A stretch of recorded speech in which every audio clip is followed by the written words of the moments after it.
and wreaking havoc will not work in the long run and will not work even in the short run. You Yeah. cannot causes, you cannot causes killing leaders.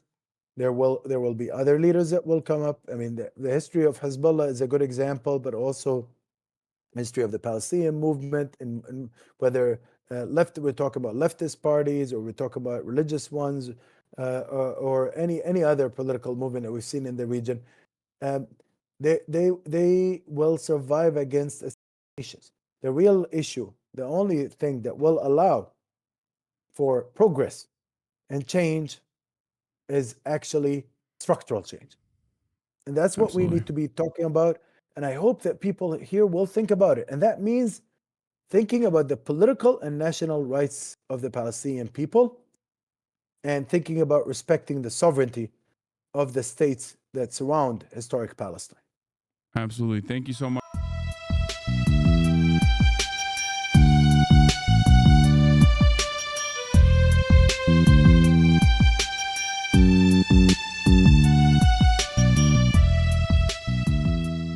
Is used to aid what they call the Israeli occupation entity. Their bases and all of American interests in Iraq could. All right.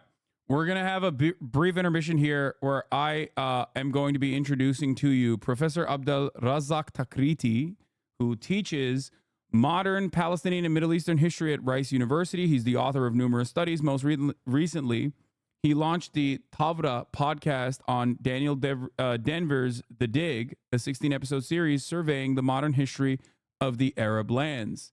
Hopefully, we'll be able to do this without issue. But hello, Professor, are you there? Can you hear me? There's gonna be some complications at first, but we'll get through them, hopefully. But we'll have a hello. Oh, perfect. Hi, I can how are see you? you. How's it going? Okay, not only can I see you, I can also hear you. So this is going smoothly. I'll admit. I was definitely worried. Daniel made it seem like, I mean, he kept saying the words low tech scholar when Well, referencing you. I'm not that bad. I mean, Okay. I can manage an app or two, but Okay. All right. I think Well, what he means is I don't spend my time, on social media that much. okay. Well, that's probably good for your mental health, especially right now, especially in recent times. Let me tell you, I did a thing at USC last night with a professor that invited me to speak to her students and whoever wanted to attend. And there was a letter campaign, apparently, by 27,000 letters saying that I should not attend, that that USC must not have me on board or welcome Wow. me as a guest.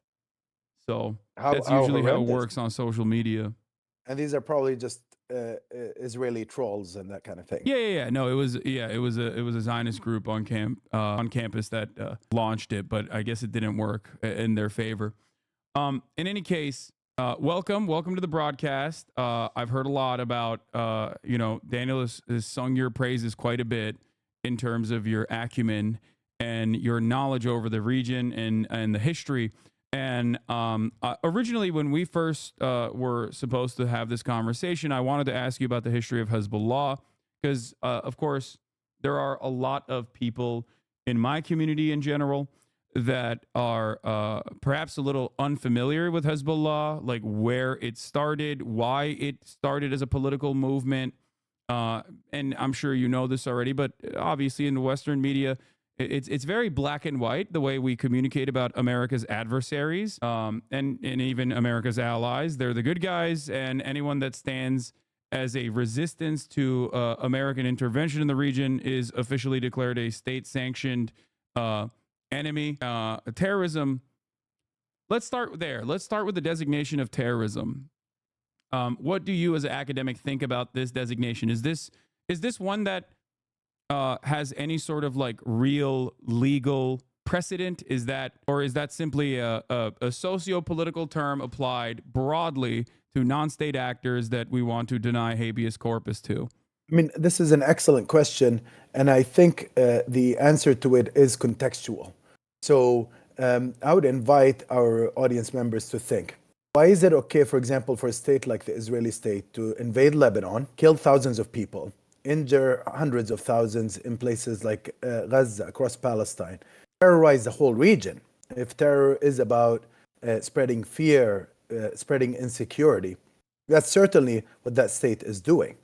However, because it's a state actor that is supported by the West, that is never described as terrorism by Western countries, even though the Israeli military is viewed in the Middle East and across the Middle East as the largest terrorist force in the region.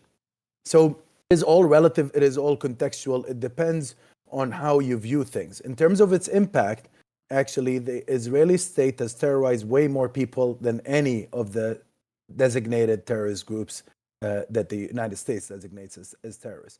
So that's point number one. Point number two has to do with legality. The international order, as it stands, favors state actors against non-state actors. And that means that it has always had a negative attitude towards liberation movements in general. And these were often prone to be described as terrorists. For example, the African National Congress, led by Nelson Mandela, was considered to be a terrorist organization. In the United States, it only ceased to be a terrorist organization in 2008, believe it or not. Yeah. The FLN, the National Liberation Front in Algeria, which liberated Algeria from a century and 3 decades of French colonial rule, brutal rule that killed more than 1 million people, that organization was described as a terrorist organization. The Irish Republican Army was described as a terrorist organization, or was designated as such. The state actors against which they were fighting were not counted as terrorists, even though the damage they caused to civilians, to women, children, men, elderly men, everybody in society was indescribable. You can't even begin to describe the scale of it. So we should always approach these words with caution and understand where they come from. Yeah, absolutely. You nailed it in terms of like the calculation of Israeli horror never being designated as an act of terror, even though it absolutely suits. If this was a designation applied evenly, Israel's actions would be considered in the exact same vein, because the impact of it is the same, causing tremendous amounts of psychological harm beyond the intended targets.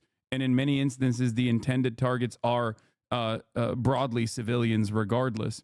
The impact is worse, actually. Yeah. Because now they're carrying out a genocide and there's no talk about anything. Like, who's standing up to them as they're massacring people en masse? And now in direct and indirect ways, it's way worse than terror. Genocide is the worst crime in history possible. Yeah. For you to come and destroy already up to 15% of the population of Gaza has already been annihilated through these policies, according to public health experts. This is very, very dangerous. Absolutely. So the question I guess I have is, we are talking about resisting Israeli occupation. And I guess this brings up the first question I wanted to ask you, which is about Hezbollah in its inception and its modern iteration. If you could give us some historical background as to how Hezbollah came to be, that would be wonderful for a lot of people in my audience that might not know. Well, I mean, the first point to note is again the context. How did Hezbollah emerge and why did it emerge? It emerged in the context of the Israeli occupation of Lebanon in 1982. In the 1970s, many of the cadres that formed Hezbollah were involved in resistance against the Israeli state, but it was through involvement in Palestinian-led movements that were stationed in Lebanon. Now, why were these movements in Lebanon in the first place? It's because the Israeli state was created on the debris of Palestine. It had actually, there was no such thing as Israel before 1948. It came about in 1948. It's a settler colonial formation, mostly comprised of Eastern European Jews that came on a Palestinian Arab land. What happened is they expelled a lot of people across the region. Many of them ended up in Lebanon. With time, these people began to form national liberation movements that sought reclaiming their land. They sought liberation and return for the Palestinian refugees and those that were living in Palestine. So the Palestinian aspect is very important to understand in this equation. And that's important for our listeners today. Sometimes they might wonder, why the hell does Hezbollah care about Gaza? Or why is it so connected to the Palestinian cause? That's the context to that. Now, of course, Most of Hezbollah's members, in fact, all of them come from the Shia sect in Lebanon. Lebanon is a country that is governed by a sectarian system that was created by French colonialism there. They divided people by sect. And one of the most important sects is the Shia sect there. However, it was always underrepresented in the Lebanese political system. And as a result, they found common cause with the Palestinian refugees that were expelled by the Israeli state to Lebanon historically. They had good and strong social connections with them. They were joined also by class interests because they were poor, and the Palestinian refugees that were expelled there were poor. Geographic interconnections. The south of Lebanon, where most of the Shias are concentrated, is very interconnected with the north of Palestine, which is where most of the Palestinian refugees that ended up in Lebanon come from. So all of this meant that there was enormous sympathy for the Palestinian cause. There was an enormous understanding that Israel as a settler colonial state is a threat to Lebanon, not just Palestine. It's a threat to the whole region. And this is the experience that Hezbollah fighters went through before Hezbollah was created in the 1970s. Then in 1982, the Israeli invasion happens. Israel invades Lebanon. As what we're seeing today, they're claiming that they wanted security for themselves, but in fact, they're always expanding. There's no security expected for anybody else except for the settler colonists there. This is the general attitude, which is, you know, it's similar to settler colonists populations everywhere. They think their lives are more worthy, that the security of others is less important. And we see this in American pronouncements today, Hasan. Like, why is it that the Biden and his entire team just keep on speaking about defending Israel? What about defending Palestinians? What about defending Lebanese? What about defending Iranians? What about defending Turks? Anybody in this region that is affected by this aggressive settler colonial state? They do not matter. Yeah. So this is the context to the emergence of Hezbollah. In 82, Israel goes, invades. It kills 20,000 people. It destroys the whole place. It was the worst invasion that we had seen until the Gaza genocide. It was really horrific in 1982. And they broke every international norm. They occupied a major Arab capital, Beirut. And in the process, you started to have a resistance movement emerging against them. Now, that resistance movement, in the case of, there were multiple ones, but from the Shia quarter in Lebanon, Hezbollah came about. It included fighters that had fought before in the Palestinian Revolution.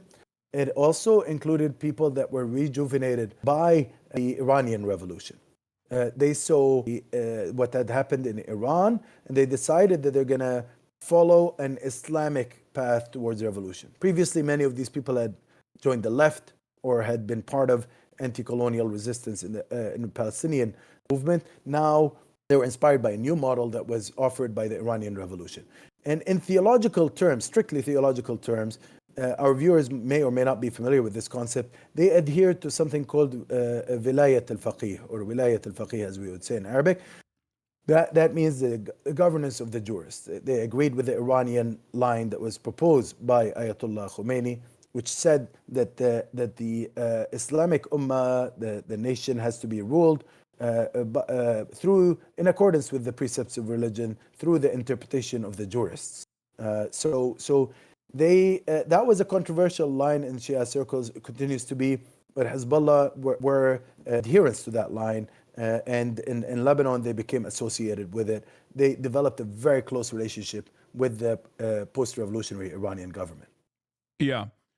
And some of the most horrific acts of mass murder that some people in the chat might recognize in 1982 was, of course, the Sabra and Shatila massacre, where the IDF struck a mostly Palestinian and Lebanese Shia compromised area in the city of Beirut, where Christian militias inside of Lebanon, Phalangist militias inside of Lebanon, committed heinous atrocities and were directly supported by the IDF in that process. And the conservative estimations are between 1,300 and 3,500 civilians that were ruthlessly slaughtered.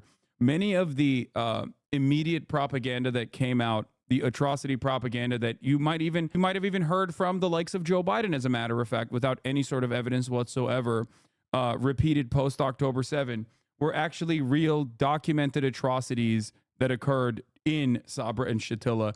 And the only reason why I bring this up, I think, is to help people understand the collective conscious and the collective psyche of the Lebanese and the Palestinian refugee population in these areas in terms of the way that they analyze Israeli acts of violence, Israeli incursions, just so Yes. people are clear. Hassan, I recorded 40 hours with Daniel Denver on the Dig, the podcast, the famous podcast. We did a series called Thawra, just detailing this history.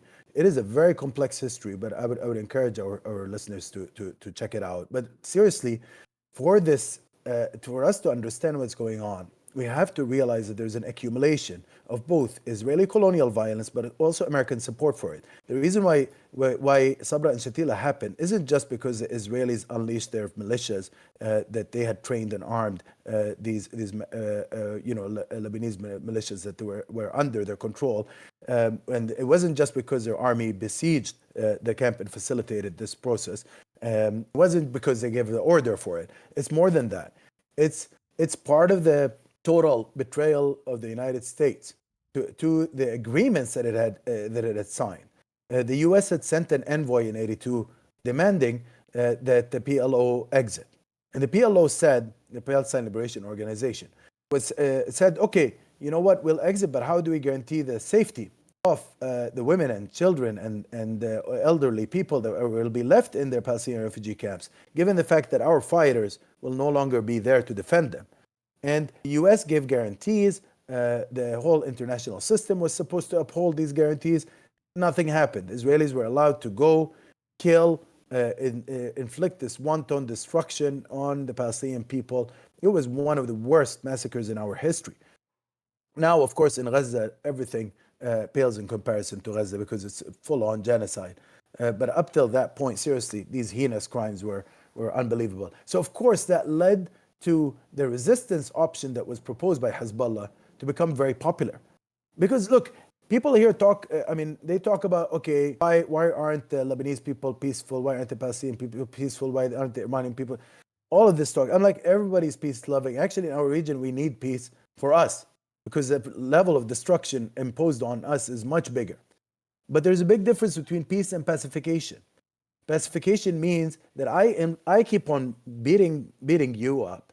I'm the bully that will actually destroy your life, and your job is to completely submit and keep on taking hits whenever I want to give you hits. And that is an unreasonable thing to expect any human being to accept. Our people are human, despite the fact that a lot of American officials don't seem to think that, despite the fact that certainly Israeli racist officials will never accept that. This has to do with racism as much as it has to do with anything else, Hasan. Absolutely. So let's talk about, I guess, the modern iteration of Hezbollah as well, if you don't mind.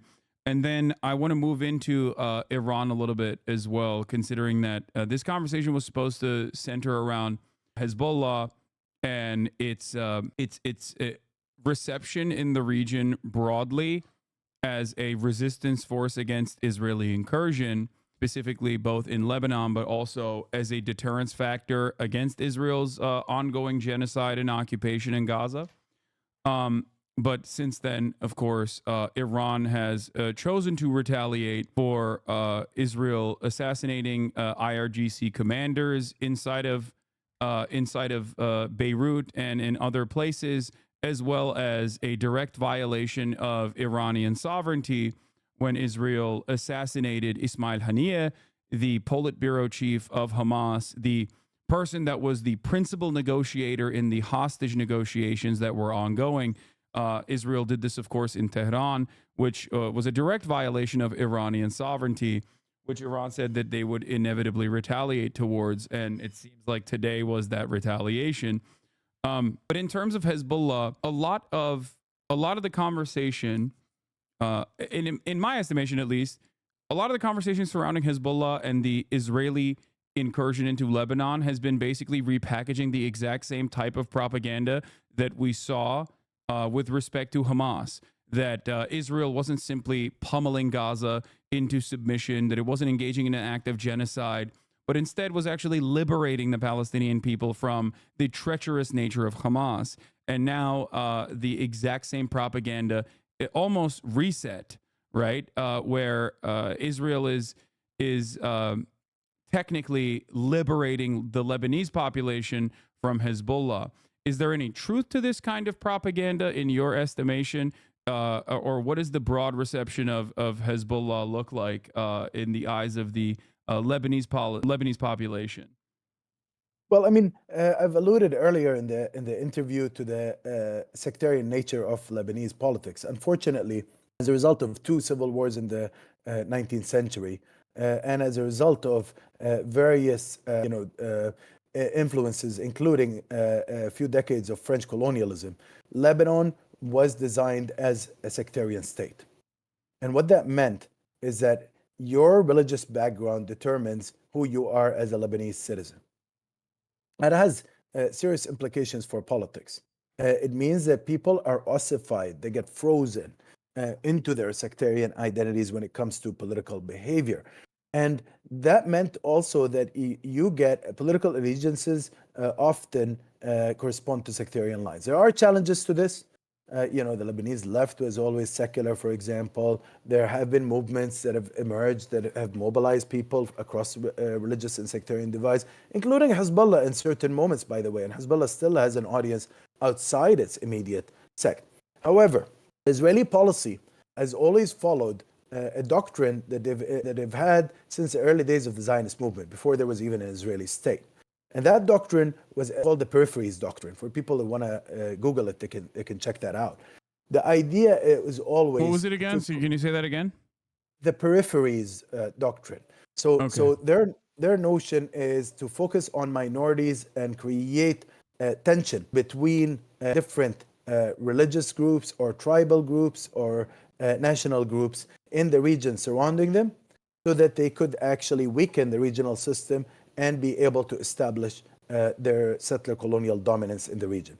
That's not particular to the Israeli state, by the way. Settler colonial states often use these tactics of divide and rule. In Lebanon, they've used it extensively. And in Lebanon, what has happened is they didn't invent the sectarian divide there, but they've certainly exploited it. And they were bound to exploit it. They're exploiting it now. Look at the areas they're bombing. They're actually targeting a religious group. They're targeting a religious minority in the region, and nobody's talking about that, by the way. That every village, every town, every city that's being targeted is a Shia area. This is actually terrible. It is it's a major religious crime against a religious group in the region. But they're also trying to create tension. Not dissimilar to ISIS, I might add, in the exact nature, whether it be to shield with a false religious justification to shield your actions, or to target religious minorities in the region. Yeah, I mean, and the only thing that we can say about Israel is that the Israeli government at the moment and the whole political system of Zionism is that it's driven by settler colonial precepts. They will use any method, including targeting religious groups, to achieve their objectives. And they've done it before. They try to co-opt certain religious groups sometimes. They try to marginalize others. It's fair game for them to kill people and to target people. They don't care. And this is the unfortunate reality in our world today, is that they're given license to do that. I mean, because they're backed by the world's biggest empire, which happens to be a country that we live in here, the country that we pay taxes to, the country that we work in, and in this setting, it's creating a lot of dissonance for a lot of people here. How can we be supporting a project that is based on the destruction of the entire regional neighborhood? This is a state that knows nothing but escalation, expansionism, and total war. It is a martialist state. And again, this is not particular to it. Settler colonial states tend to behave that way. Apartheid South Africa was wreaking havoc on the entire southern part of the African continent. They were spreading chaos there. Pied Noir in Algeria were totally genocidal in their mindset, and they killed millions of people, like over 1 million Algerians. That's how these settler groups behave. But why is it that they're given sanction to behave that way? There's no limit placed on them. It's outrageous, Hasan. Absolutely.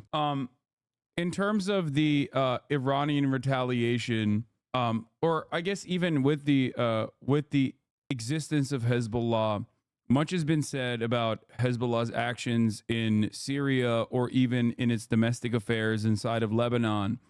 But Israel has consistently reiterated the position that the assassination campaign, which of course targeted thousands of civilians alongside a couple key leaders, which are simply regarded as collateral damage in Western media.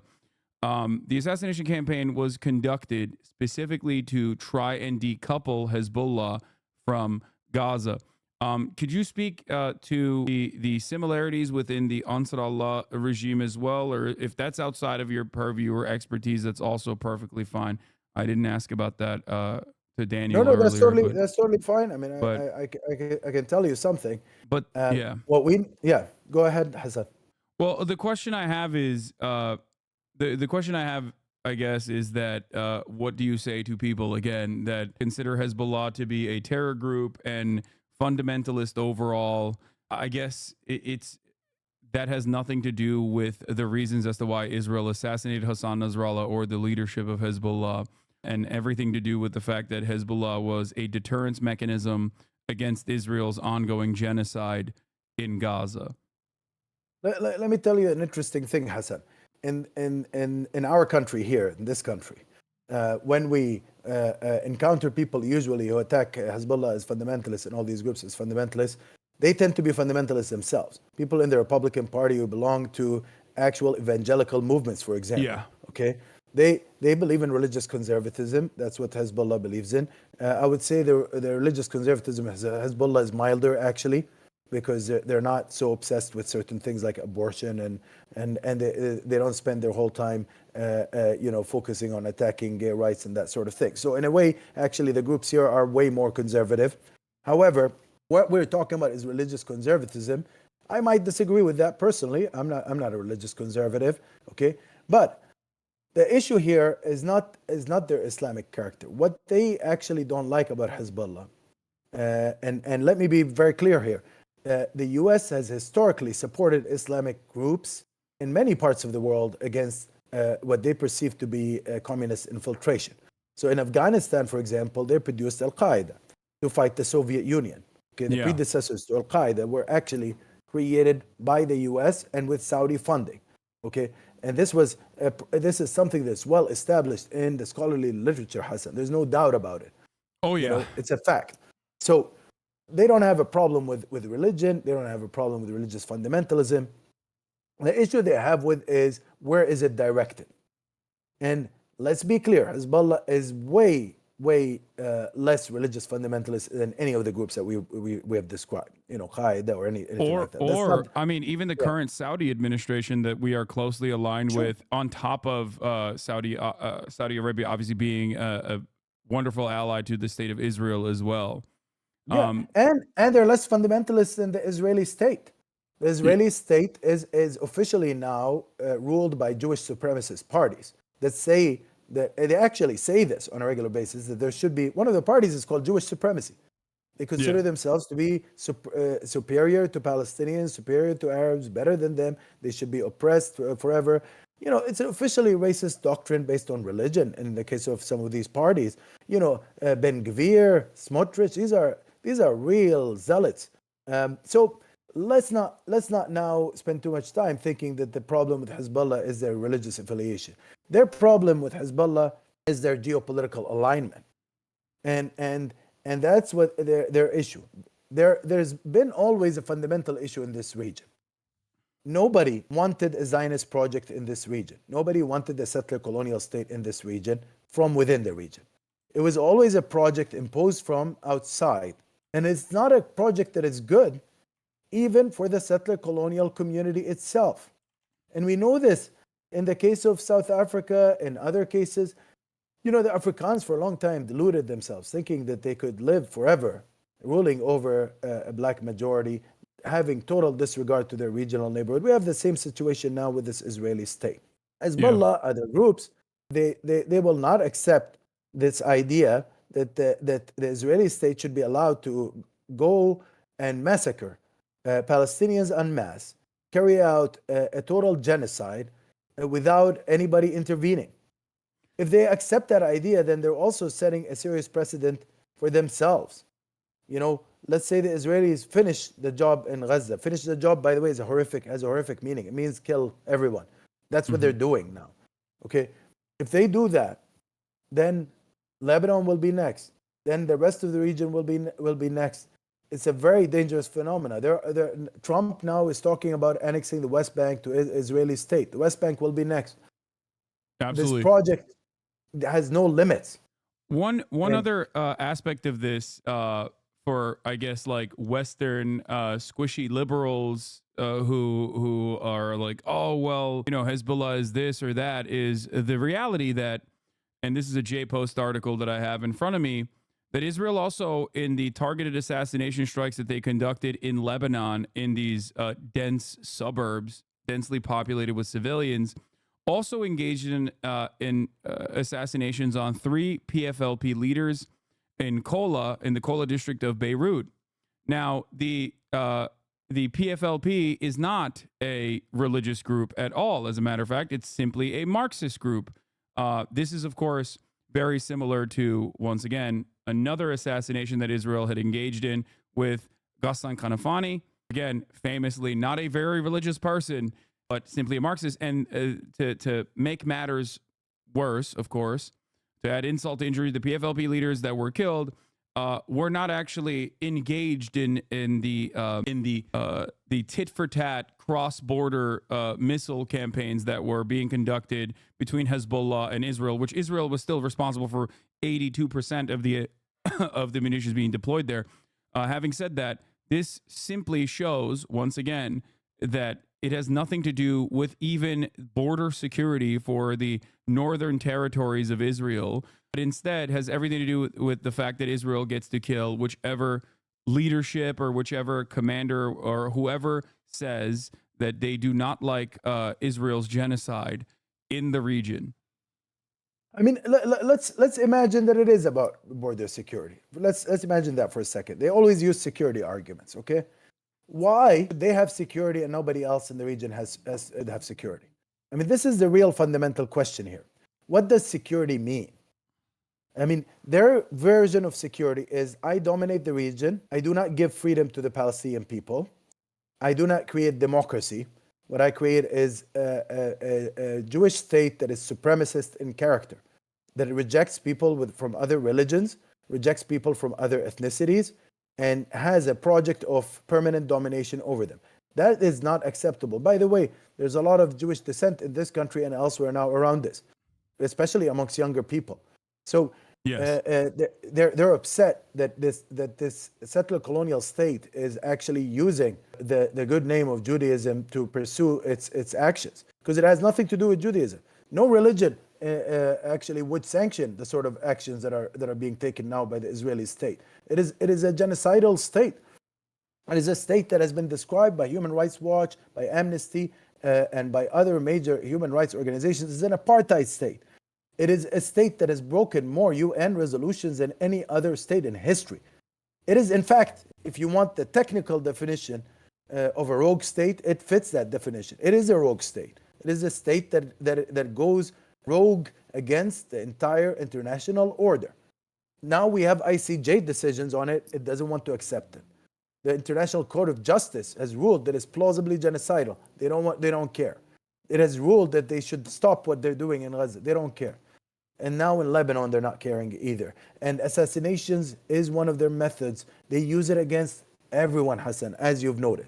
They've used it before against the leaders of the PLO, the leaders of Fatah. These were not Islamists. They've used it against PFLP leaders. They've used it against people from multiple designations and groups. They've used it against our Christian leaders. Somebody like the great poet Kamal Nasser.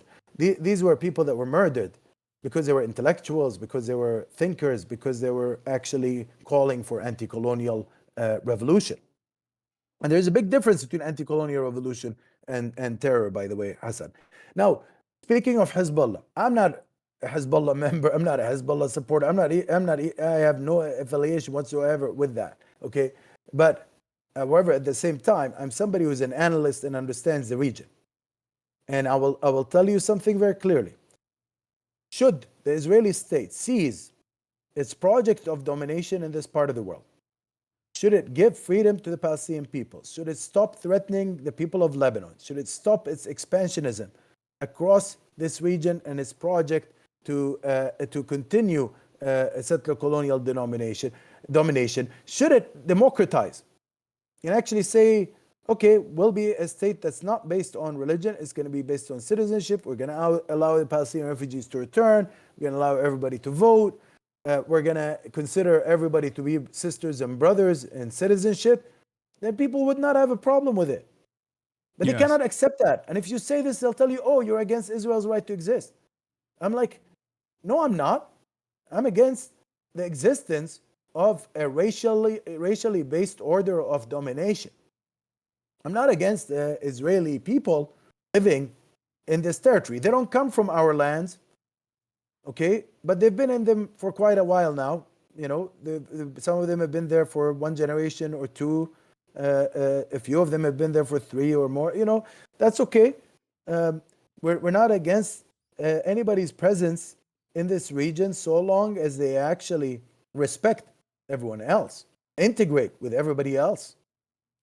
Stop thinking that you're above the law, above international norms, that you can get away with the genocide. That's the problem with settler colonialism. It creates an order in which the leaderships imagine this and they start then mobilizing the whole populace around settler colonial visions of domination. No, I seriously believe we must insist on a joint future for everyone in this region, including, by the way, Israelis. I mean, this colonialism does not benefit them. It's not good for them. It's not good for anybody. You know, Frantz Fanon, the great anti-colonial thinker, he was a great psychologist. I'm sure you're familiar with him, Hasan, aren't you? Yeah. I mean, he wrote studies about how settler colonialism creates a total collapse in the psychology of both the colonizer and the colonized. It has serious repercussions for everybody. No, absolutely. It is. I mean, you see it in Israeli society, both with the direct consequences of like Israel's bloody war and genocide around the entire region. You have their economy downgrading. You have ports that are now bankrupt. You have Israeli economy collapsing entirely. It's already been a state that has been completely funded and facilitated and propped up by first the British and then, of course, the United States of America. But even beyond that, I feel like people behave as though the supply of bombs is infinite, and people behave as though there is an endless amount of bloodshed that they can engage in without incurring any sort of penalties. But also on top of that, I think from a more holistic approach, I think that the Israeli psyche has been collectively broken in terms of the way that they analyze their role in the region. And I think that there is a steady cycle of dehumanization in the form of social conditioning, in the form of propaganda that needs to justify the violence that is a necessity to maintain an apartheid, even when you are not conducting a genocide, right? And I think that that also has caused many Israelis that we see, at least on Twitter, on social media, behave in incredibly violent ways, not recognizing why they are becoming a pariah state, not just in the third world, not just in the global south, where Israel was always viewed as a settler colonial pariah state, but now even in Western Europe, which is actually relatively new. I mean, I've spoken about Palestinian emancipation for almost a decade at this point in my professional commentary career, and I've never seen the attitudes shift so wildly in the direction of the recognition of the humanity of Palestinians before. I think that Israeli society as a whole does not recognize that and does not understand what those consequences will be. I do, however, think the Israeli government understands that reality, and I think that the last-ditch desperate attempts are coming from the government, both with Benjamin Netanyahu's personal ambition in staying in power, so he doesn't withstand any sort of like prosecutorial scrutiny. But also on top of that, I think there are people in positions of power within Israel and even in the American State Department, the ideologically committed to Israel's death and destruction that basically see the writing on the wall in terms of the way that the globe is seeing Israel, and are saying like, this is your last opportunity to grab as much territory as possible. That's the problem. They do see it in these terms, but also some of them see it in messianic terms, in religious fundamentalist terms, where they think that actually now is the time to eradicate Palestinians, to take over the entirety of what they consider to be the Holy Land, and then basically establish a completely a land free of non-Jews there. And this is a problem. And then, of course, as they defend this project, which is rooted in racial supremacy, Israeli officials have also weaponized a very legitimate and historically valid issue, which is, of course, that of anti-Semitism.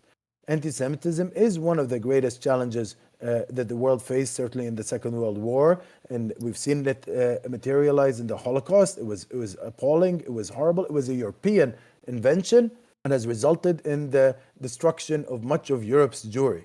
But to come and say that critiquing a very violent, racially supremacist system, that of Israeli settler colonialism, is equivalent to anti-Semitism is absolutely outrageous, and it is an insult to the memory of millions of innocent Jews that have perished on the hands of anti-Semites in Germany and elsewhere. It is also totally disrespectful to the idea of preventing genocide in the future. I mean, now what we're seeing in Gaza now is genocidal. We must prevent it. And you can't kill all these people as Benjamin Netanyahu and then play victim. Benjamin Netanyahu is not a victim. Okay? He is an aggressor. He's a bloodthirsty demagogue who is carrying out a genocide. And his entire cabinet is in it. And actually, currently, the current US government is fully involved in it. So this whole system has a problem in it. And they realize that there are shifts in American public opinion around this, that there are shifts amongst the youth. There's a huge shift in Jewish public opinion around this, especially in the United States. Nobody wants to accept this anymore. So something is happening, something profound is happening. However, in the meantime, there's a lot of people suffering, Hasan, and that's the bit that people like you and me worry about. Because yes, eventually these projects will self-destruct. They will not go anywhere because it's a project rooted in a vision of permanent injustice. That doesn't work. Visions of permanent injustice produce too many enemies because you oppress people too much. I mean, it happened in Haiti. I'll give you an example. In Haiti, the first great anti-colonial revolution of our time, of modern times, happened in Haiti. The whole population was enslaved. A bunch of slavers that were saying everybody is under the boot. You have an enlightened leader comes in, Toussaint Louverture, a wonderful black revolutionary, formerly enslaved person who goes and manages to organize people, and they create one of the greatest revolutions of all time, possibly the greatest, actually, most inspiring for sure. He says, I just want us to be sisters and brothers with the colonizer. We just want to be French citizens. We just want to be equal. And they go and imprison him, kill him, and betray him. So that leads then to the emergence of a much different vision that's less inclusive of the colonists. Dessalines leads a much more violent, war of liberation, and we end up with a different situation. This is what settler colonialists do. We don't want that to happen. We can say they're going to self-destruct, they're going to create that. We don't want that to happen. We don't want them to also kill a lot of people along the way, which is exactly what they're doing now. Somebody has to come and put some common sense into this situation. Yeah. Now, on the Hezbollah side, they have actually been very restrained. Okay, up until 2000, almost all their operations, in fact, all of their operations, were geared towards getting the Israeli troops out of Lebanon. Let's not forget, and this is the context that our viewers have to remember, Israel occupied Lebanon directly for many, many years. It had control over the Lebanese south from 78 onwards. It had various forms of control there and occupation. It has also developed proxy groups allied to it there that were wreaking havoc and causing major insecurity. These were gangsters, the South Lebanon Army and others, very vicious. And they were just dominating the people. That's the original struggle that they had with Hezbollah. From 2000 onwards, our main issue with Hezbollah is to make sure that the Palestinians never get supported, first of all, and make sure that Hezbollah does not get activated in favor of Iran in any confrontation that the Israeli state wants to have with it. And here, what that meant, was that they're willing to go into a serious war. In 2006, they went and destroyed large parts of Lebanon, killed a lot of people. Again, people have historical amnesia. They forget that this violent settler colonial regime has waged war on the people of Lebanon for decades. And then, of course, Hezbollah was also restrained with them. It allowed for a UN force to come into the territory and act as a buffer zone, even though, by the way, that should not happen. Settler colonial states should not be protected, actually, by the UN or anybody else. They should be pressured by the whole international community to cease their settler colonialism. You want the honest truth. But no, in this reality, Hezbollah was very, very restrained. Okay, it understands that there is an international order that supports the settler colonial state. It's very restrained. Now, same with Iran as well. And there's a very simple calculation here. If you look at the Iranian retaliation that occurred today, and you look at the actual civilian casualties, despite the fact that Iran demonstrated its capabilities this time with obvious expertise that they can penetrate through the Israeli security, that Iran does have the capabilities of if it wanted to choose to do so, strike targets at scale, civilian targets as well at scale if they chose to do so, and yet they struck 3 military targets today. The amount of people that Hezbollah in its tit for tat bombing campaigns against Israel, and the amount of people that Iran has killed in its retaliation against Israel is laughable in comparison to the untold amount of the deaths of thousands of people, both in Gaza and the deaths of now 1,000 at least people in Lebanon that Israel has engaged in. So in terms of the civilian casualty, in terms of the enemy combatant versus civilian ratio, if we're going to look at this in a cold and calculated way, obviously Israel does come across as the far greater evil if the morality was made to be an even playing field, which it is not. Obviously, there is a nuclear armed superpower here that is backed by the largest hegemonic superpower on the planet that is doing this death and destruction as a settler colonial state. We're not even considering that. But even if you were to consider it on an even playing field, then yes, the restraint is obvious in terms of the way that these actors, non-state actors, or I guess Hezbollah is in a unique position because they are a part of the Lebanese parliament as well. And also Iran as a state actor has demonstrated restraint time and time again. I mean, you have here the settler colonial state engaging in regular assassinations.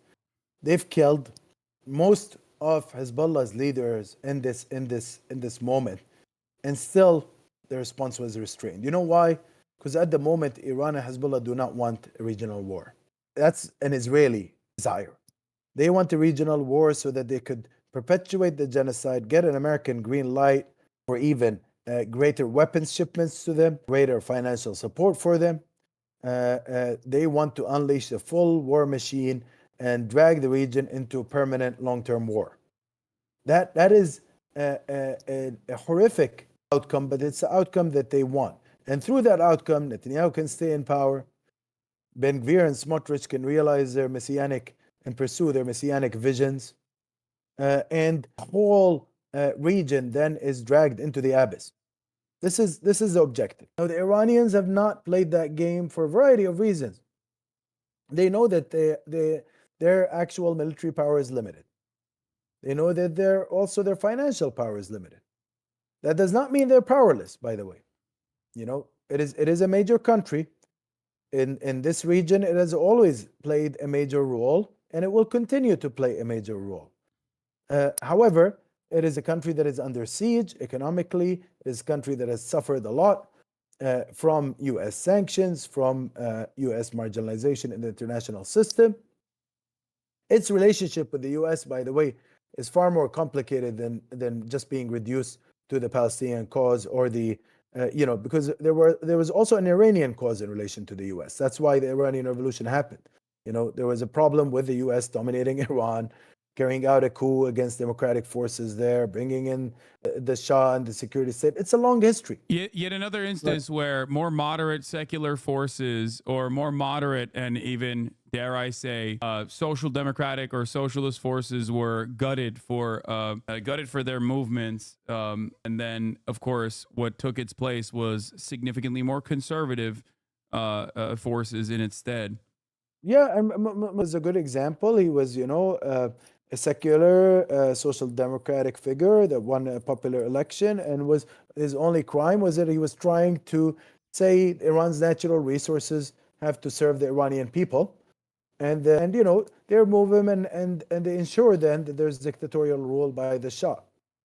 Oh, by the way, if you notice now, his son is coming out on the U.S. scene, using the Israel brand to make inroads into the Republican Party, and they're parading him around everywhere.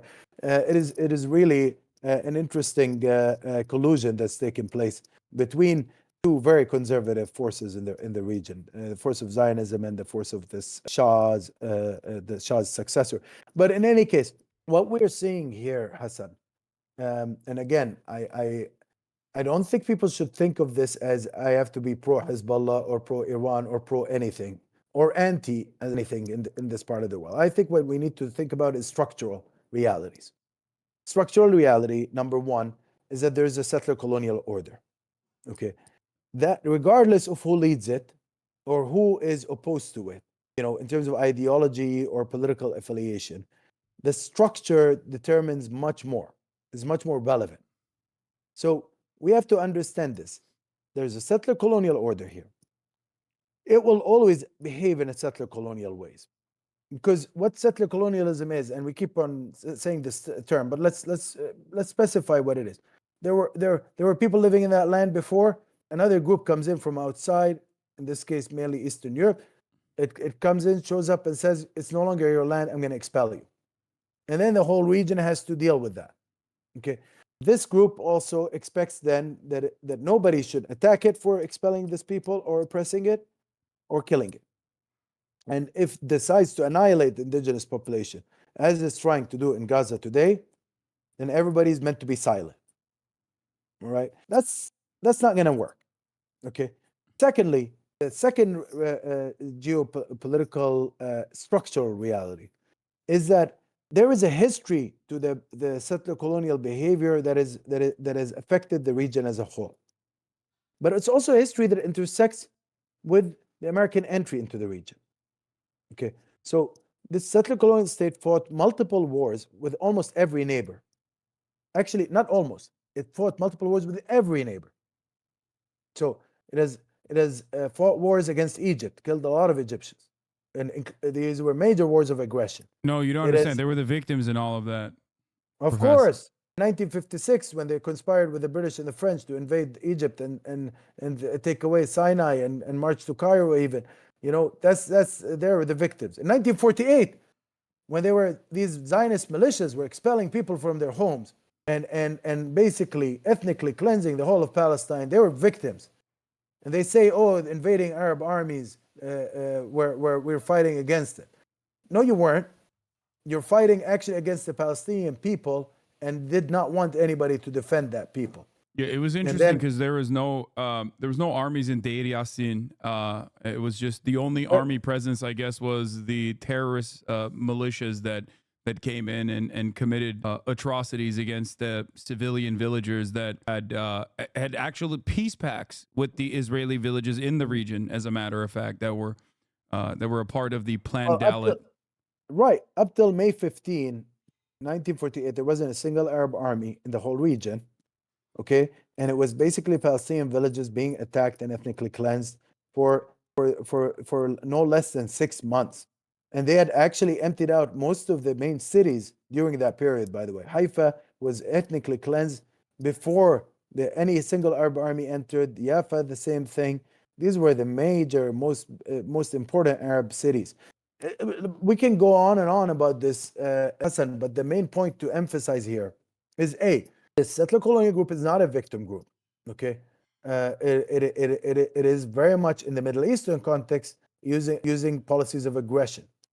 It refers sometimes to the legitimate history of Jewish oppression and victimhood in Europe in order to cover up for these crimes, which is actually terrible that they're doing that. They should not be referring to that history in this way. And now the additional thing to note here is that what about Palestinians? What about Palestinians? What about the Arabs next door? What about the Iranians and everybody else in the region that has suffered from this project? We don't talk about that. The whole region rejected the partition of Palestine. By the way, partition plan is a misnomer. It should be called the setting up of a settler colonial state in Palestine. That's the real, what really happened then. But every state in the region had actually rejected that, including all the Arab states, including Turkey, including Iran, they all understood what it meant. It meant a disaster.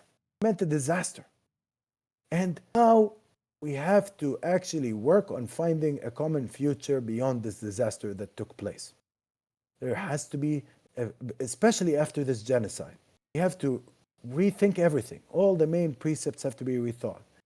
We have to imagine a future of justice and equality for everyone, a future in which Jews and Arabs of all religious denominations and Iranians and Turks and Kurds and Armenians, everybody in this region can find a way forward beyond the ethnic tensions and religious tensions that are encouraged by this very violent settler colonial regime. By the way, I'm not saying that this region does not have problems of its own that preceded the arrival of the settler colonists. Of course it did. Every part of the world has internal strife. Every part of the world has serious problems. However, the impact of settler colonialism has been horrendous. And today we're seeing it. They're trying to drag the region into a war. Iran has said multiple times, we don't want to get dragged into the war. Even the Iranian president this time, after this strike, he just said that. They don't want war. They want, in fact, de-escalation. They want the genocide to stop. They want a political solution to be considered. They want respect for Lebanon's sovereignty. How is it allowed, by the way, Hassan, they keep talking about Israeli security. Why is it allowed for Israeli warplanes to go and bomb Syria, Lebanon, and Iraq and Iran at will? Yeah. No respect for the sovereignty of these countries for decades, not for a year or two. Or if one rocket enters the Israeli airspace, this is a serious violation of Israeli security. And why? Why are they better than all these countries combined? Yeah. Why is it that? And we sometimes forget things. Why is Israeli piracy in the high seas allowed? Now they talk about Yemen, and they're attacking the Houthi attacks in the Red Sea and so on. Why was the Mavi Marmara, Turkish ship, why was it attacked? And it's the people on it who were peaceful peace activists. They were killed in cold blood in the high seas, and everybody was supposed to shut up around that and say nothing. How is that acceptable? No, it's not. I mean, Israel allegedly also blew up an American Navy ship as well, the USS Liberty attack. So Of course, it's just but as long as it keeps on as long as accumulating it the record.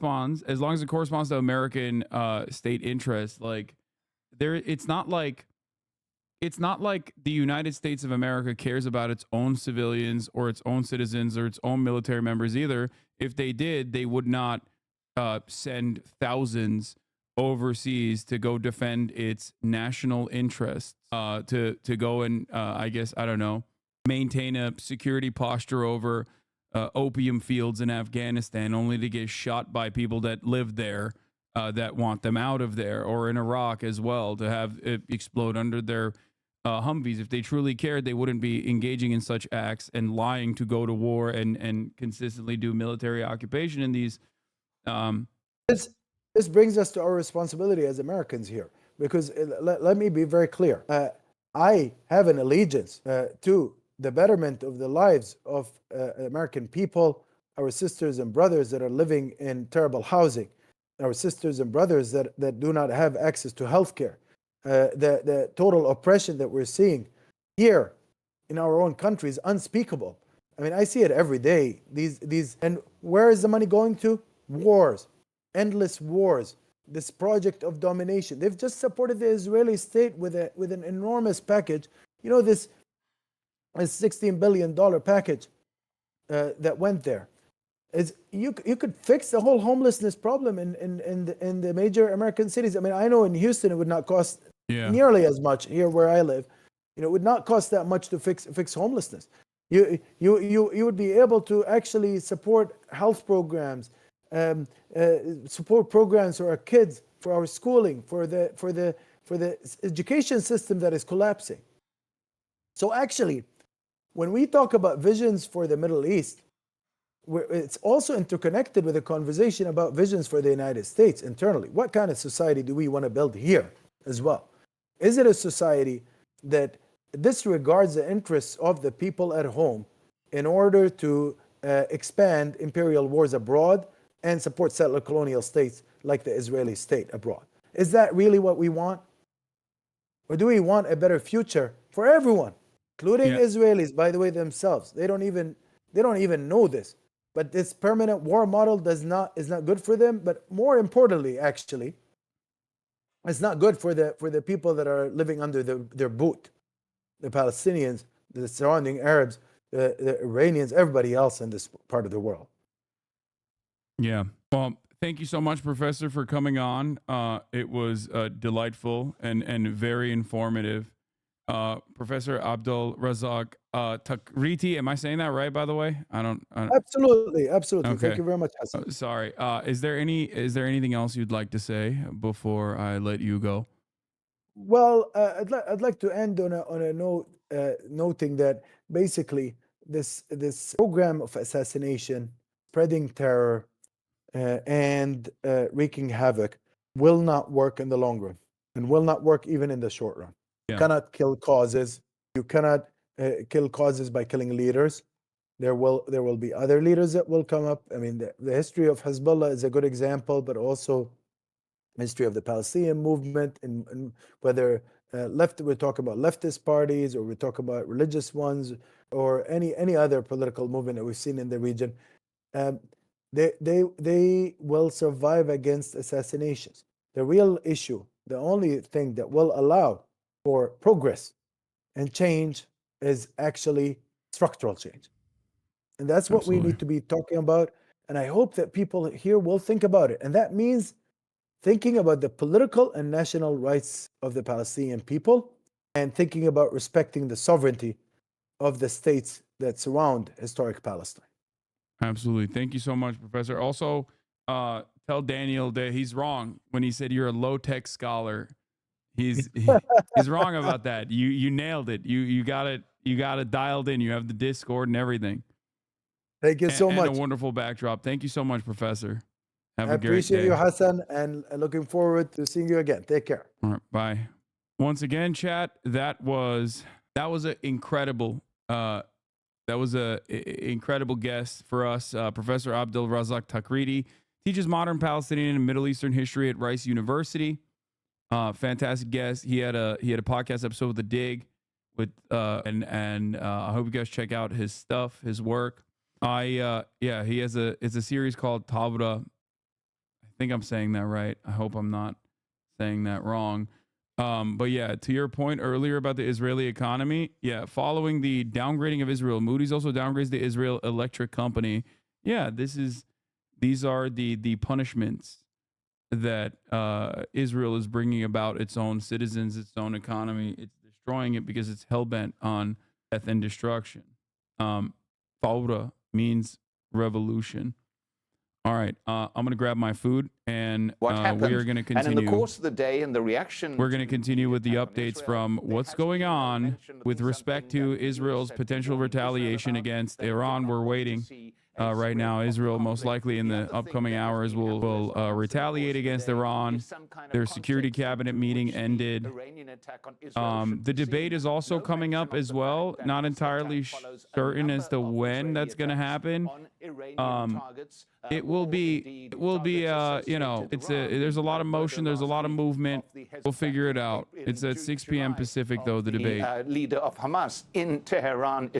Nothing I do is performative. So I'm not going to, for instance, I'll use Hasan as an example. I'm not going to talk to a black person like Trihex and say, hey, the N-word, it's always black. What do you think, black people? What a liar, dude. What a Weasley little liar, dude. What a Weasley little liar, dude. Holy dude. Holy dude. Literally lying. Still lying to his audience. Can someone at least enlighten Destiny that he's literally lying to his audience? What a piece of shit, dude. Holy